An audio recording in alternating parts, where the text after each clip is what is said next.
तमीज से बात करिए, मैं सीनियर हूं उनका। और अब संदीप भैया छोटे नौकर लग रहे। क्या नीतीश ने ही आनंद मोहन को जेल भेजा था? और क्या अब नीतीश ने अपने फायदे के लिए उन्हें जेल से बाहर किया है? ये वो इल्जाम है जो बीजेपी नीतीश पर लगा रही है।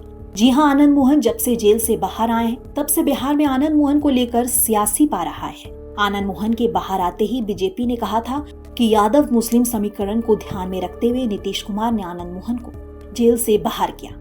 इसके लिए जनता उन्हें कभी माफ नहीं करेगी। पर अब बीजेपी ने आनंद मोहन को लेकर एक अलग ही राग छेड़ दी है। बीजेपी अब कह रही है कि आनंद मोहन को जेल भेजने वाले भी नीतीश कुमार ही थे। जहां एक तरफ नीतीश साफ कह रहे हैं कि उनके हाथ में जो था उन्होंने आनंद मोहन के लिए किया, इसका मतलब ये भी हो सकता है कि कानून में बदलाव। पर वहीं बीजेपी ने नीतीश पर आनंद मोहन को जेल भेजने का तोहमत लगा दिया है। हम तो नीतीश कुमार नहीं है, आदरणीय नीतीश बाबूजी ने ही पिछले दिनों देखा होगा कि एक राजनेता को जेल भेजवाया, जेल में सड़वाया और फिर छोड़वाने के लिए भी उनके गांव पहुंच गए। जेल में रहे तो हम लोग को शुरू से खराब लगता था, तो हम लोग तो शुरू से कहते थे अब जो भी संभव था, अब इनको मुक्ति मिल गई, अब मुझे खुशी है। और बाकी तो राजनीति जो करना हो वो करें, उससे हमको क्या लेना देना, जो भी करेंगे करेंगे।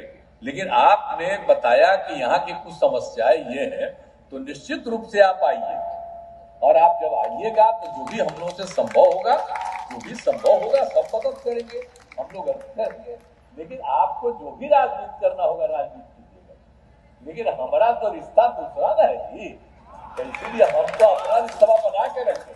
बता दें, मंगलवार 31 अक्टूबर को बिहार में बीजेपी ने सरदार वल्लभ भाई पटेल की जयंती मनाई, जिसके बाद बीजेपी के प्रदेश अध्यक्ष सम्राट चौधरी ने मीडिया से बातचीत करते हुए नीतीश और आनंद मोहन की हालिया मुलाकात पर चौंकाने वाली टिप्पणी कर दी। दरअसल पिछले दिनों नीतीश कुमार आनंद मोहन के पैतृक गांव पंचगछिया गए थे, जहां उन्होंने उनके दादा और बड़े पापा की मूर्ति का शिलान्यास किया था, जिस पर सम्राट चौधरी ने अब नीतीश पर तंज कसते हुए ये कहा है। बता दें, इस कार्यक्रम के दौरान नीतीश कुमार और आनंद मोहन ने साथ मंच साझा किया और एक दूसरे को लेकर कई बातें कही, जिसके बाद दोनों की बढ़ती दोस्ती को लेकर ये भी हवा उड़ी कि आनंद मोहन जेडीयू में शामिल हो सकते हैं। पर इस बात पर नीतीश ने ये कहकर मुहर लगा दी कि किसी भी पार्टी में रहें, दोस्ती बनी रहेगी। अब देखना होगा कि आनंद मोहन का जेल से बाहर आना नीतीश के लिए कितना फायदेमंद साबित होता है। साथ ही बीजेपी की इस बयान पर आनंद मोहन और नीतीश का क्या जवाब आता है। पटना से सुजीत गुप्ता की रिपोर्ट, बिहार तक।